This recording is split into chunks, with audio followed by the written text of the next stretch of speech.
Furthermore, these olives that are found in the book of Micah chapter 6 verse 15 are what are used to make this oil.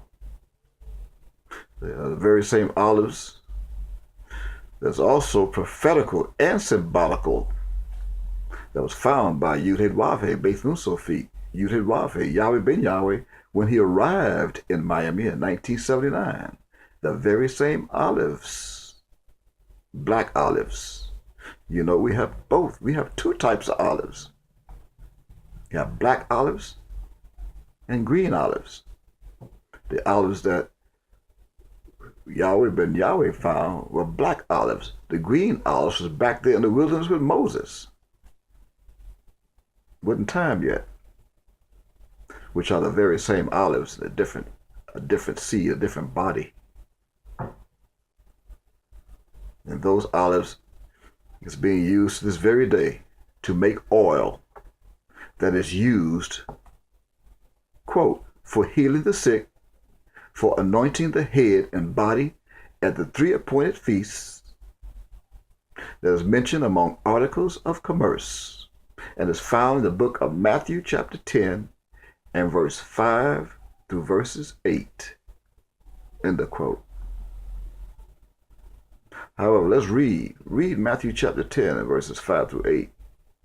That says, quote, these 12 Yahweh ben Yahweh sent forth and commanded them, saying, go not into the way of the Gentiles, and into any city of the Samaritans enter ye not, but go rather to the lost sheep, the lost sheep of the house of Israel, the people of Israel that are lost. And as ye go, not you, ye, preach. And when you preach, saying, the kingdom of heaven is at hand. And verse 8 says, heal the sick, cleanse the lepers, those with a white mentality, a sick mentality, a white rulership. Raise the dead, not in your local cemetery. There are millions, even billions of people walking around dead right now. Your Christian mind went right to the cemetery. Zombie land. Land of the living dead, watching movies about the dead. As if these 12, so-called 12 disciples could go to the cemetery and dig it up and bring dead back to life. Yahweh ben Yahweh also told us to cast out devils. You devils, you. Freely you have received, and we did receive it freely from his mind. So freely you give, then we give unto you, end the quote. Not charging for this. You can't buy this knowledge. I'm not asking for donations. You will not hear me asking you to send me any money and giving you a post office box for donations and send you a fake gift card or give you a fake piece of literature or give you a Mickey Mouse watch for sending in a donation, your tithes. Don't send your tithes to me. I don't want your filthy lucre. However, in this passage that we just read for you, and especially verse 8, it confirms only part of what that oil of Revelation chapter 6 verse 6 is and why it was sealed.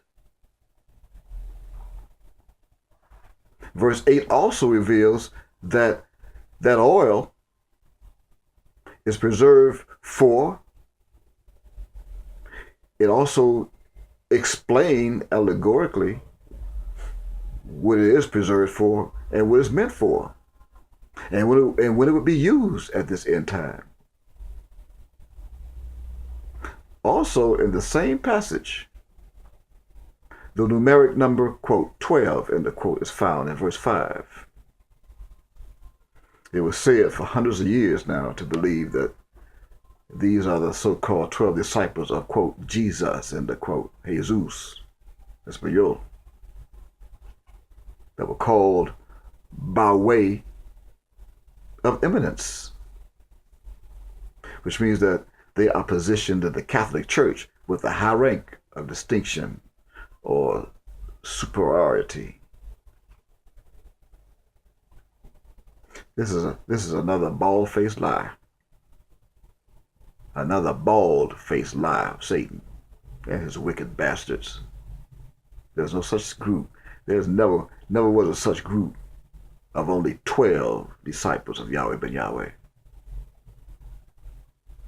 For thereby, did you read or see the noun disciples next to the noun 12 in that verse? Go back and read it again. Show me where it says disciples next to 12. No, you did not see such a thing. So what or who led you to think it was only, quote, 12 disciples, end of quote? There is no 12 disciples in verse 5. See, these 12. I mean, I know that Revelation chapter 6 and verse 6, as well as Micah chapter 5 verse 2 said, quote, one measure of wheat, end of quote. And quote, little among the thousands of Judah, end of quote. But only, quote, 12 disciples? It's a bit ridiculous. Do you not agree? I mean, common sense alone should have allowed your mind to fight off the deception of those serpents' poisonous venom of Satan. This is a sure fulfillment of Isaiah chapter 29 and verse 13 that proves that the whole world is being taught by the precept of men, when in fact the numeric, quote, 12 of the cardinal number that is found in verse 5 of this passage is an allegory that represents the 12,000 men of Judah that were all lost at one time, reference Daniel chapter 12 verse 7, and need to be found. Why? Because they too are sealed and must be found to fulfill what is now printed in the book of Revelation chapter 7 and verse 5. Why else do you think the, quote, oil, end of quote, was sent and told in verses 5 and 6 in part to, quote, go not into the way of the Gentiles and into any city of the Samaritans, enter ye not, but go rather to the lost sheep of the house, the lost sheep of the house of Israel. There are 10 tribes of Israel in the Middle East to this very day that are hidden under the allegory, quote, Assyria, end of quote. I bear witness. Reference Micah chapter 5, verses 5 and 6, end of quote. Micah wrote about that. I bear witness. They know who they are. They're not lost. That allegory, quote, Assyria, end of quote, which is also an eponymous ancestor, or eponymous, should you prefer, your English Creole. I repeat, the allegory Assyria that is found in Micah chapter 5, verses 5 and 6 are allegorical, that represents an eponymous ancestor of Ashur, which is the second son of Shem, who was the son of Noah, or Ashur being a grandson of Noah, should you prefer. Nevertheless, and finally, the wine of Revelation 6:6. What is this wine? Though it cannot be explained by your sleeping preachers, bishops, pastors, popes, and all clergies, men and women of the world. So why do you consult with them on the telephone or online as if they can explain this to you? Unless they're a bunch of alcoholics. First thing come to their mind when you ask them about the wine of Revelation 6:6 is going to a local liquor store, breaking the seal of a bottle, asking you to come over and let's drink some wine in celebration of Revelation chapter 6 verse 6, or work for the first Sunday of the month and take your communion with wine.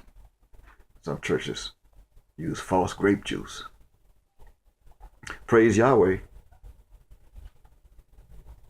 There is only one keeper of the grape gleanings of the king's vineyard. Praise Yahweh. I repeat, there is only one, quote, one keeper of the grape gleanings of the king's vineyard. And I'm not referring to that of King Solomon's vineyard, just because he is black-skinned too, like your host. Reference Song of Solomon chapter 1 and verse 5. No. This is already proven, and Solomon says so himself, that he did not keep his own vineyard. You can find that in Song of Solomon chapter 1 verse 6. Solomon said he did not keep his own vineyard. So it makes you think that King Solomon is the one that is sitting on this, quote, black horse, end of quote, that was sealed in Revelation chapter 6 verse 5. I am the one who is testifying to ye, O Israel and Judah.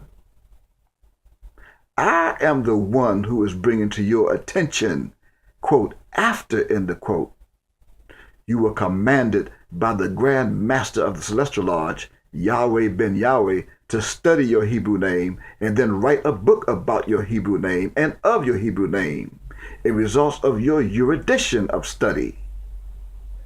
Did you?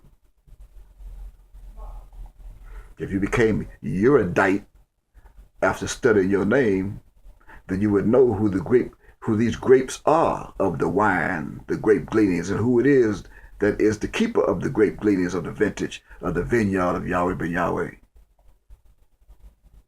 I am the one who is testifying to ye of your celestial names, of the theophoric extension, and how those wicked bastards of Trento strip your celestial power from off of your name, both your given name and your surname. Sar Yahweh and Sarah Yahweh. How your given name was stripped and became naked. Can you not hear my voice testifying to you? Can you not hear my voice crying out in this city? The city that is known as, quote, Miami, end of quote. Can you not tell by now that I am, quote, of, end of quote, Yahweh? Even Yahweh ben Yahweh. I am of Yahweh, the mighty God of the Hebrews. I am not Yahweh. I am not Yahweh ben Yahweh. I am of my master, Yahweh ben Yahweh. I am of him. Do you not know that Yahweh is the one who appointed me to testify to you? The Father appointed me to testify to you after the ascension, after he ascended his Son back into heaven with him. Do you not have the understanding that my mouth is being used to, quote, measure, end of quote, the, quote, one, end of quote, tray? I am using my mouth right now to measure the one tray that sealed the chosen wheat of Yahweh on my right side, and the 3 measures of barley and the other tray of one of those balances on my left side. That's a tray on each side of my sides. And I'm standing right in the middle, straight up, 90 degrees, rectitudinal, standing. Do you not have the understanding that I am the staff? I am a staff of the Celestial Lodge that is speaking to you as the sound of my voice. Actually, that belongs to Yahweh. And I'm also the rod that is standing in the middle of the pair of balances that is in my hand. Do you understand what is being testified to you right now? If not, then can you at least understand that because I am, quote, of, end of quote, the Lord Yahweh, that my voice is also of the Lord Yahweh, Ben Yahweh, and that my voice that you hear actually belongs to Yahweh? In fact, this is not my voice. I did not create my own voice. I'm not self-proclaimed. I'm not self-carnate. There's only one that's self-carnate, my master, who is self-carnate. And he brought me with him. He incarnated me to become greater than my old self. And then he breathed me full of power by his spirit of judgment. I did not create my own voice to become greater than my own creator. So that's ludicrous. Yahweh is God. Yahweh created everything of me and of my body. This is Yahweh's larynx that he placed in my throat and neck during the phonatory process that he conducted when he performed the phonatory process of my throat.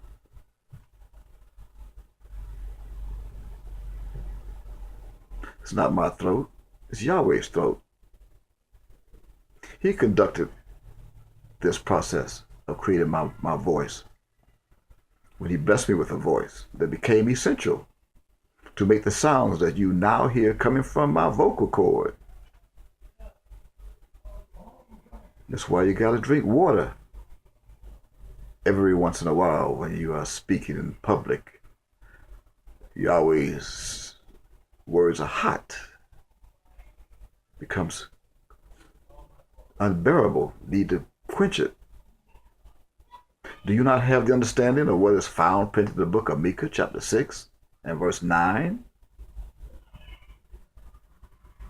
Are you telling me that because of what is found printed in the book of Isaiah, chapter 56 and verses 10 to 11, that your sleeping, lying, dumb dog clergies of your churches have you believing that you are going to hear, quote, God's own voice from heaven one day, end of quote, like in Matthew chapter 3, verse 17, that will then cry down from above into an undisclosed city that sits somewhere in the United States of America? Did your dumb dog preachers tell you that and have you believe in that? Or do you at least know which city? If not, then do you at least have the understanding of what is found printed in the book of Micah, chapter 6 and verse 9? That prophecy, that verse is being fulfilled at this very moment. Do you not understand that, quote, the Lord Yahweh's voice crieth unto the city, and the man of wisdom shall see thy name. Hear ye the rod, and who hath appointed it? End of quote. That is not a question. Make no mistake, King Solomon is not the man of wisdom that this prophecy is speaking of. For behold, I bear witness of the one who came to Miami in 1979, who is greater than King Solomon. And he has appointed your host to be the keeper of his vintage, the vintage of Yud-Heh-Wav-Heh Beth Nun Sofi, Yud-Heh-Wav-Heh Yahweh ben Yahweh, which is the very same vintage where there is no cluster to eat. Reference Micah chapter 7, verse 1. For thereby this, quote, wine, in the quote of Revelation 6:6, was made from the several different grapes. Some that are black in color, some that are red in color, some that are lighter than black, like purple, blue. Some grapes that have green color on their skin. They're black skin that was carved by the wicked winemakers, and is very bitter. As some grapes that are dried up and became pits. Then there are some grapes that are sweet grapes of all colors that make sweet wine. Reference Micah chapter 6, verse 15. But these assorted grapes are not our subject right now. Neither are they connected to this testimony of the grape gleanings of the vintage of Micah chapter 7, verse 1, that my soul desired to be with today. But we will say that one measure of these grapes made red wine that is connected to the testimony, this testimony, which are also connected to red Esau. Red grapes to make red wine that are connected to red Esau, who was told by his father, Isaac, that he would become a nation that would dwell as the fatness of the earth, just like his twin brother, Jacob, Yaakov. That is confirmed in the book of Genesis chapter 27 and verse 39, which reads, quote, and Isaac his father answered and said unto him, Esau, behold, thy dwelling shall be the fatness of the earth, and of the dew of heaven from above. End of quote.